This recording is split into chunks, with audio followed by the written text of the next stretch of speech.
It's not working. Urbanization is an issue confronting the entire world, but nowhere is it more vitally obvious than in Rio de Janeiro, Brazil. The favelas of Rio blanket the city like an old shredded sheet laid over a sparkling brass bed. 20% of Rio's population lives in favelas. They're everywhere, up the hill, down the street, in your backyard. In 1960, there were 50 favelas in Rio. By 2000, there were around 500, and now, just 7 years later, that number has grown to over 750 favelas. The favelas of Rio are famous worldwide. Some say it's because they're in such close proximity to the wealthy areas.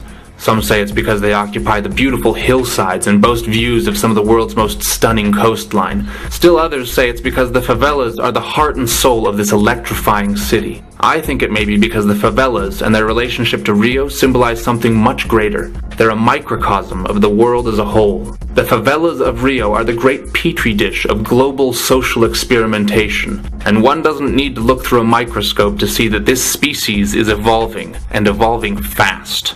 There's a distinguishing characteristic to Rio's favelas. The have-nots in Rio don't silently fade into the periphery where they can be ignored by the haves, as they do elsewhere in the world.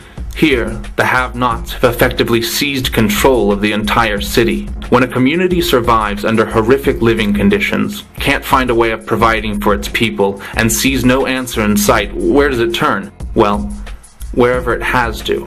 In this case, drugs. The favelas are run by 3 main drug gangs.